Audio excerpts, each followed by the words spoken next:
Okay, we're starting off with 6 large baked potatoes. I put them in my crock pot with about a half a cup of water, turned this on high.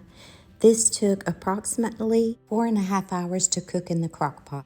Not only did this free up oven space, but cooking them in the crock pot just made them so moist, so tender.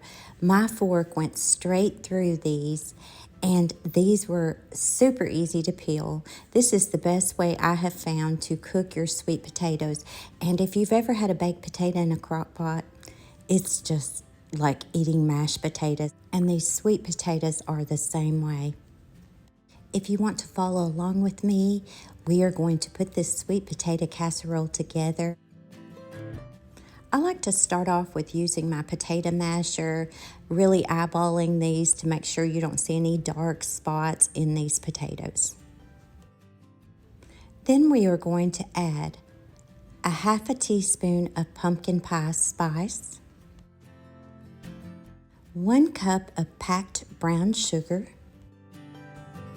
Let's go ahead and mix that brown sugar into our sweet potatoes, making sure there are no clumps in your brown sugar, and we want to get this mixed really well. Then we are going to add a half a cup of milk. That's just 2% milk. Add 2 large eggs. And I like to beat my eggs together before I put it in this sweet potato mixture.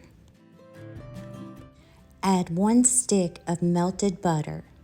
And I just put mine in the microwave on about 40 seconds and that will melt. While that is in the microwave, I added 1 teaspoon of vanilla extract. Now our butter has melted, so let's go ahead and add that half a stick of butter. Mix this together. And y'all didn't think I owned a hand mixer, did you? But I do. And I do use it for this. I mix this for about 1 minute, just making sure that all the ingredients are blended together. Then once you've got that mixed, you will need a 9x13 baking dish, or you can do like I'm going to do. I'm using a 9x13 aluminum pan, and then we are just going to drop those sweet potatoes right in there. And once you've got these in your pan, we're just going to smooth these out. And we're not finished yet. I have rarely eaten a sweet potato casserole that I didn't love. I love sweet potatoes, but this is by far the best sweet potato casserole I've ever eaten in my life. And y'all, this was my mother-in-law's recipe, and I had to beg for it. Every time she would come around Thanksgiving or Christmas, I'd say, please give me this recipe. She wouldn't for years, but when she finally gave it to me, y'all, she told me to put granulated sugar instead of that brown sugar, and I knew that was wrong.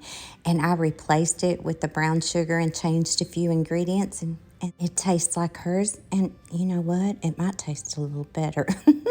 And I'm not bragging, and I know that's ugly of me, but I wonder if she didn't do it on purpose, y'all. Sometimes people don't want to give away their cooking secrets, now do they? Okay, but here I am giving it away. That could be why she didn't want to give it to me.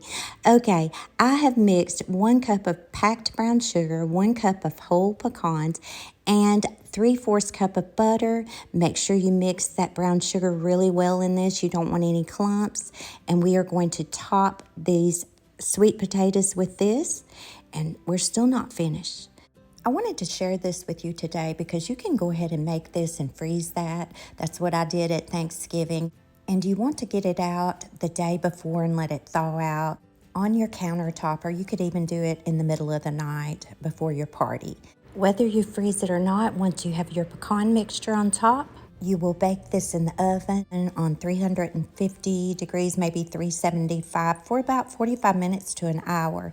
Then pull it out of the oven and put mini marshmallows on top, as many or little as you would like. And then you're going to put it back in the oven on broil for about 2 to 3 minutes. Keep an eye on it. Toast those marshmallows. And voila, you have the best sweet potato casserole that you will ever eat. And y'all know I wouldn't stir you wrong. This is good.